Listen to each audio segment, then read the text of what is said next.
The Smith & Wesson M&P 9 Compact 3.6.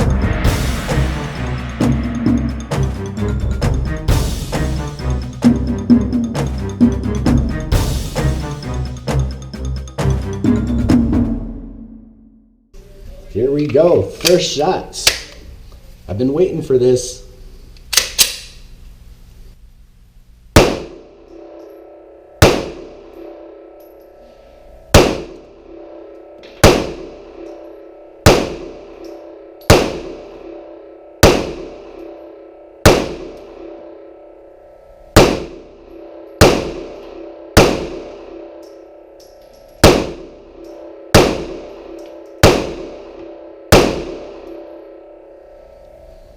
And clear, no problems. No problems at all. That's the first 15 shots with the Smith & Wesson M&P 9 3.6. It feels just like the other Smith & Wesson M&P 9s that I've run before. I've had no hiccups or anything like that. Ran all the rounds. I do gotta say that the magazine's a little bit tough to load the first few. I do use my Uplula loader. Of course, that saves me a lot of grief, but okay, in the interim, so far so Greetings, good. folks. Stuart Proper here, bringing you yet another in my series. And I'm bringing you yet another that I'm excited to bring you. Excited is hardly the word for it. And I'm excited because, folks, some of you may remember I said a long time ago that if Smith & Wesson should ever come out with the M&P series in the same size and capacity format as the Glock 19, that kind of a compact size and a 15-round capacity, that I would bolt, not saunter, not wander, I would bolt to the store to go and pick it up. And that is exactly what I did. As soon as I found out they came out with a 4.0, I was already licking my chops, and when they said 3.6, okay, I made a beeline. I left a vapor trail to the gun store, and here it is. The M&P 2.0, 9mm, 3.6-inch barrel. And let's get the gun out, all right? Let's not flap our gums too much on this one. We don't need to listen to too much conversation. As a matter of fact, this is an unboxing, sort of, because I've already fired this handgun. The premium review always comes after a considerable amount more shooting. Here is the M&P 3.6-inch. In the box, as a matter of fact, comes 4 back straps. Now, they call them palm swells, but I hate that word, palm swells, so I'm calling them back straps. It comes with 4 back straps. And not only that, it comes with 2 spacers, just like this right here, that slide onto the bottom of a 17-round Smith & Wesson magazine, which also work in the compact pistol. That's a great touch. I wish more gun makers would do that. That is a great touch. Now let's dump the box, which is a halfway decent box, by the way. I was waiting for Smith & Wesson to come out with this one right here. I said as soon as they came out with one that was the same size and capacity as the Glock that I would be on it like flies on dung, and that I was. Here it is. And what a beautiful gun this is. Let's go over the aesthetics first. Of course, we see that it is a little bit different from the original M&P series pistols in that the grip texture is very much more coarse. It's very much more functional. It's very much more rough. Rough enough, as a matter of fact, that I'm going to end up getting Talon grip tape, the rubber kind, for mine, because I really like that rubber Talon grip tape. And also, too, because some of my inside the waistband holsters will have it that the grip is touching my fat, and it'll grind away at my skin like a cheese grater. I don't really want that, so I will end up getting some rubber Talon grip tape. Other than that, though, to shoot this gun with this rough grip texturing was not uncomfortable. It wasn't painful, but it would be, say, on your side skin. So I will be getting the rubber Talon grip tape, though I do have to commend them on this grip texturing because it is very functional and it does keep the handgun in your grip quite securely. Of course, we still have the fish scale type serrations right here and some different cuts. These serrations up here in front, those are relatively new. Those appeared on the 2.0. And I think they appeared first on the M&P Shield series pistols, if I'm not mistaken. So they're functional in that they would be good for, say, press checking, right? For just doing a press check. But they're not the length of the slide in any way, shape, or form, and certainly not the height of the slide. So you're very limited in how you're going to use those. But visually, they're pretty attractive. The rest of the logo work and stuff like that is just like on the other Smith & Wesson M&P pistols. So it's tastefully done, not too gaudy. And if I'm not mistaken, you can move the magazine release over to the other side for the lefties. Great. I don't know if there's any sort of grip extensions for this handgun, but I wouldn't see why there would be, because this fits my hand, which I am a medium to large hand. I think I would be a large-handed person. It fits me quite comfortably. All of my fingers are on the grip. Still, I'm sure somebody's going to come out with some sort of magazine extension right here. If not, of course, the 17-round magazine would fulfill your wishes there and give you a couple more rounds, so not a bad deal there. Again, steel armorite, and the sights are steel sights with a great sight picture, by the way. The pointability of this handgun with its grip angle and the 3-dot sights, the way they're laid out, makes this handgun pretty much point of aim. It made me look very, very accurate. It made me the Chris Kyle of the gun range that day. Okay, now I'm going to be aiming at the centermost circle at the top of the page. I'm going to be doing some slow firing. 15 rounds.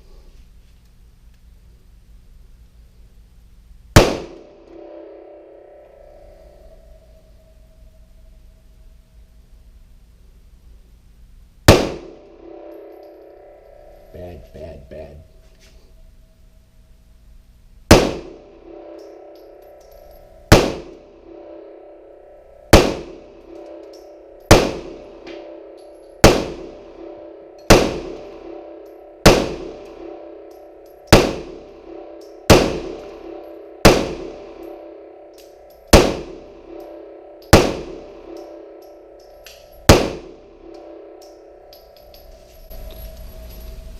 Well, I was shooting a little bit low, but I am, if nothing else, happy with this gun's consistency.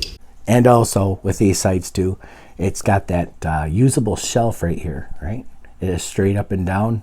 It's got that usable shelf where if you have injured your hand or your arm and you are unable to rack the slide with the other one, you can use this shelf right here against a tree, your boot, a hard belt, or anything like that, should you need to manipulate your handgun without using the other arm.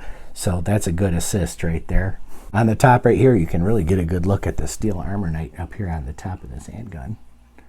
And this right here is your witness hole that enables you to see the round in the chamber. You'll get a little glint of light off that round. And I suppose that it would only be useful, of course, in lighted situations. I wouldn't think it would work in the dark. Unless, of course, you're a nocturnal marsupial and you can see inside something like that in the dark. Other than that, you're going to need some light to see that round. And, again, this is about the same size format as the Glock 19. Let's get them both out here. All right? Let's bring them out. They are exactly as tall as each other. And if you look at this picture right here, you'll see that I actually put a level to the two of them, and the bubble is directly in the middle. I mean, they are exactly as tall as each other. So inside the waistband, this dynamic right here, these things are no different and the same capacity. That's really good to hear. But as you can see, the Glock 19 with its one rail slot right here is about a 1/4 inch longer than this here Smith & Wesson M&P 9 with the 2 rail slots. However, another difference is that the Smith & Wesson M&P pistol is heavier than the Glock 19. This is 25.9 ounces empty. Now that's not a big deal, especially when you're holding this handgun. You know that you're holding something substantial. You know that you're holding something solid and durable. So you're not going to mind that once you finally get a chance to hold and even shoot this handgun. You're not going to mind that little bit of extra weight. Now, if it was an extra 8 or 9 ounces or something like that, then we could start talking and complaining to Smith & Wesson about the weight and stuff. But it isn't. And just as I had feared, this is going to make its way into my rotation, my EDC rotation. And that is saying something. I don't like to change things, but I will gladly change things for this. So far, so good. Again, now, folks, this isn't the premium review. There's a lot more to come on this thing. I've got a considerable amount more of shooting to do. At the range, however, I did shoot 150 rounds through this. I shot some CCI 115 grain as well as some Blazer Brass aluminum case 115 grain, and I had absolutely no difficulties whatsoever. And I didn't think I would. Okay? My other Smith & Wesson pistols never gave me a hard time, and they were always great shooters too. But this, especially considering the fact that it's a compact handgun meant for concealed carry, this feels exactly like a full-size handgun.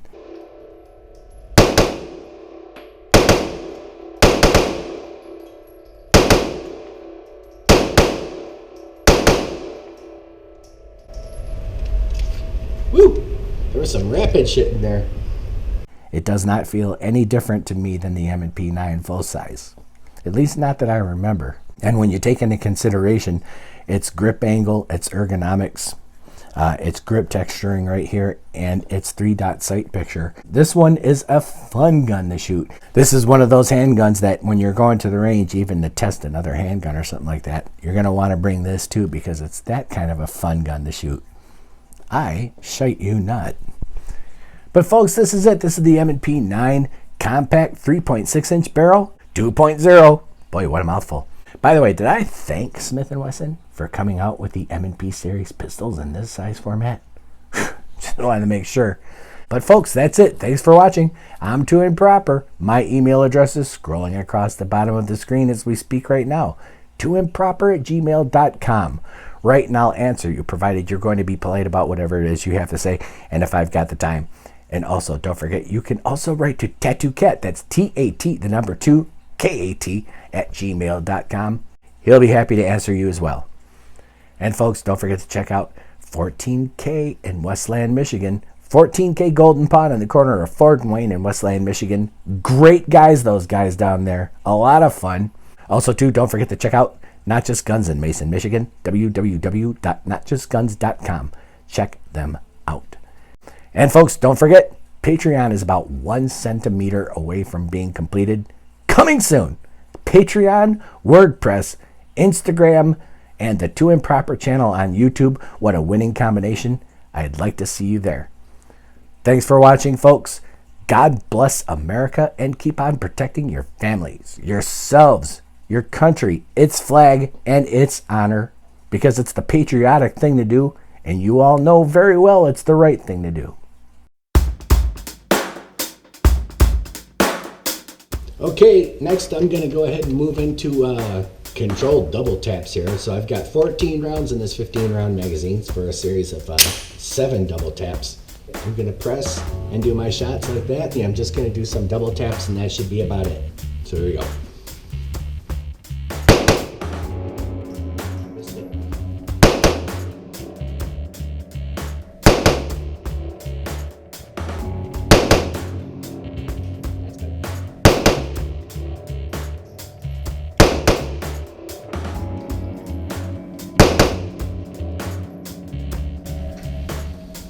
Pretty good.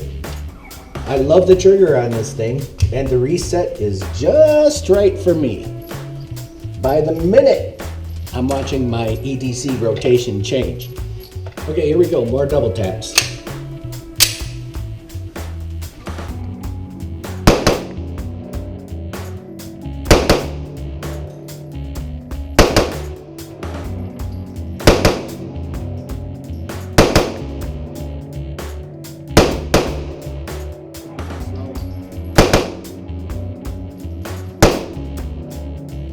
That was 15. Okay, I usually suck at distance, but we're going to go ahead and try it anyway.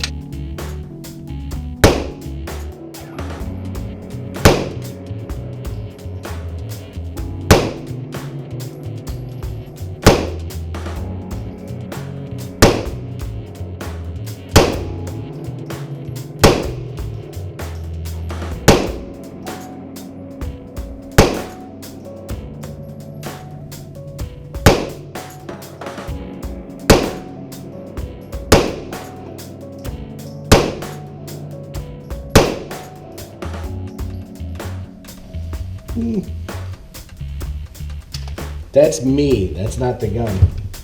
Now I'm into CCI's 115 grain. Let's see if there's any difference between them and the Blazer brass that I've been shooting.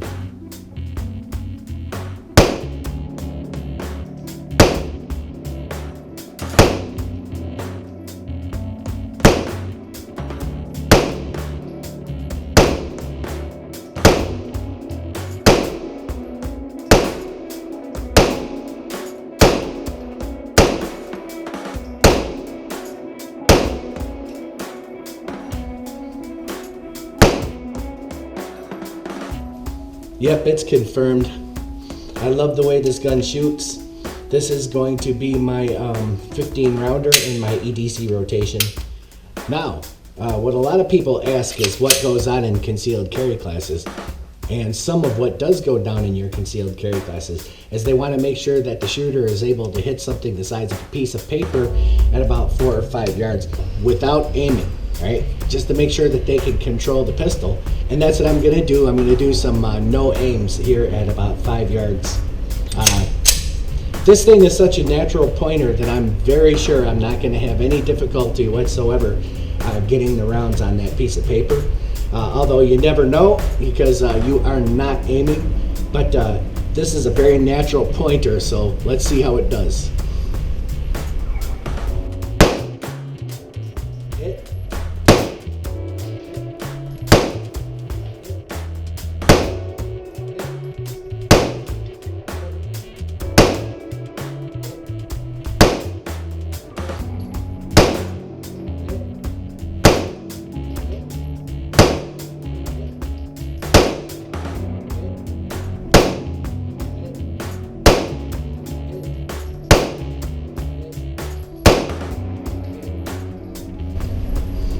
I love this frickin' thing. Yeah, so, a very natural pointer.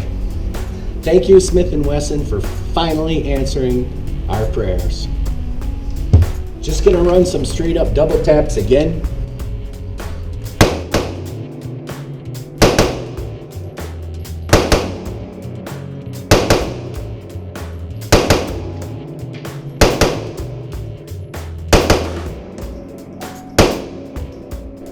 And 15. Whew. Did I happen to thank Smith & Wesson for making this a compact 3.6? Well, if I didn't, all right, aiming for the black dot.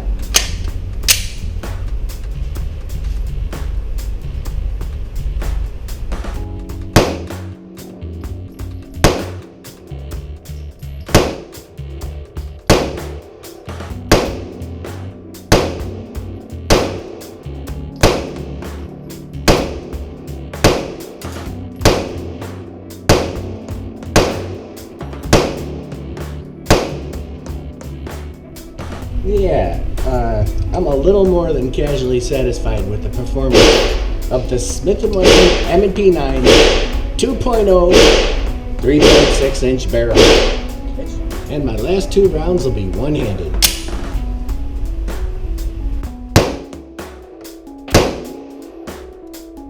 Did I thank Smith & Wesson for making this thing? Okay, just checking.